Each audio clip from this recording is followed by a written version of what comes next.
Ini adalah Acer Nitro 16. Kemarin kita udah cek Acer Predator Helios 16.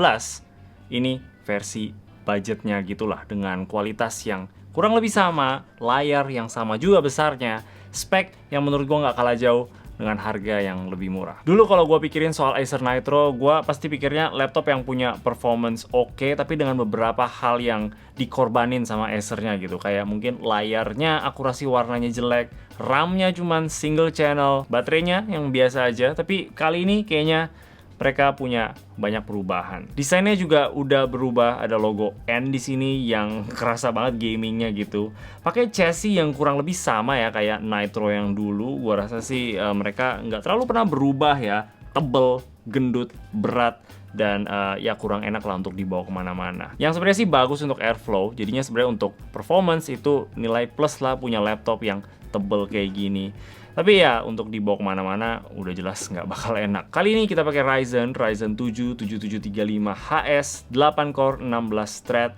Performance yang kita bisa expect untuk kerjain banyak hal sih, dari gaming ke editing juga.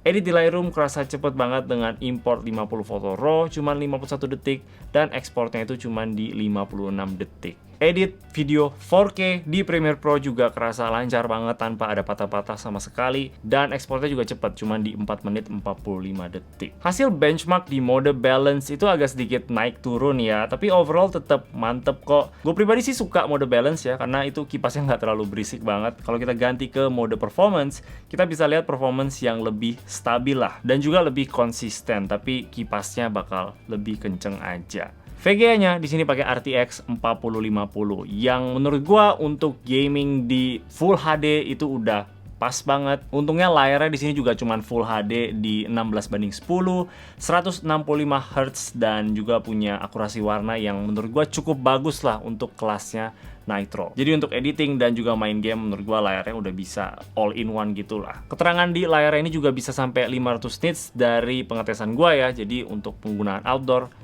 itu udah mantep banget. Nah, balik lagi untuk main game tadi, di game-game yang gua tes di medium settings kita bisa dapetin nyaman banget di 100-an FPS. Ditambah kita juga bisa aktifin DLSS kalau kita mau boost performance-nya lagi. Yang menurut gua sih di layar Full HD gini nggak terlalu perlu banget aktifin DLSS, kecuali kalian pengen naikin banget ya.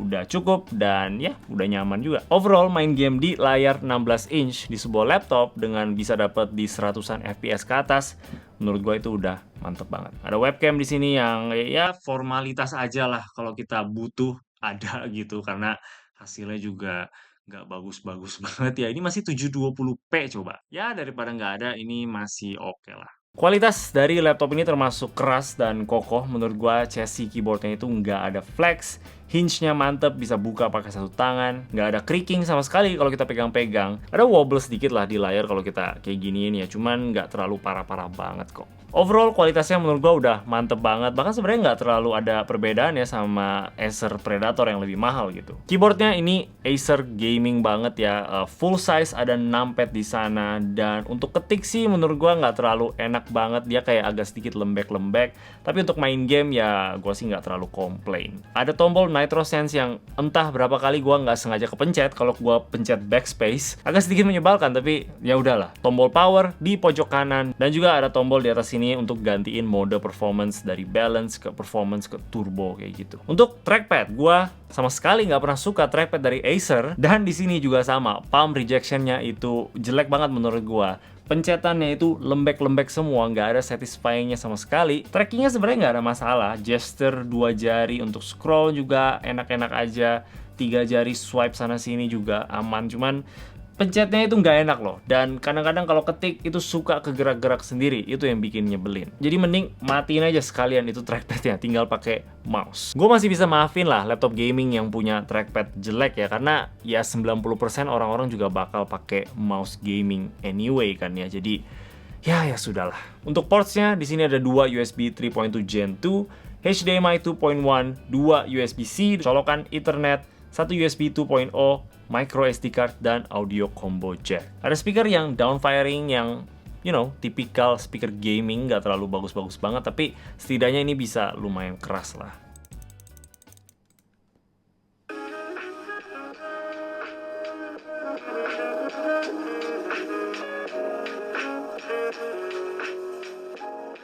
Suara kipas pas kita lagi main game atau heavy load, gue suka di mode balance karena nggak terlalu keras-keras banget, dan kita juga tetap dapetin suhu yang aman sih, dan nggak ada tempat-tempat yang panas banget gitu. Mereka udah pakai liquid thermal, dan dari pengetesan gue, suhu mereka selalu aman. CPU-nya itu di sekitar 86 derajat dan GPU-nya itu di 74 derajat pas lagi heavy load. Baterainya itu di 90 watt, yang dari pengetesan gua di eco mode itu bisa di 9 jaman gitu, yang menurut gua lumayan mantep sih. RAM-nya di 16GB dual channel, dan juga ada slot SSD yang kosong yang kita bisa tambahin lagi ke depannya. SSD bawaan yang unit gua ini di 512GB, dan entah kenapa readingnya agak sedikit aneh ya, karena read-nya itu udah cepet banget, tapi somehow write-nya kenapa pelan banget. Pas gua tes untuk pindahin bulak-balik file gitu sih nggak ada masalah sama sekali ya, jadi gua kurang tahu juga kenapa ini. Overall, untuk gaming di 1080p, kalau itu memang fokus kalian, ini laptop udah capable banget. Dapat layar yang besar, jadi bisa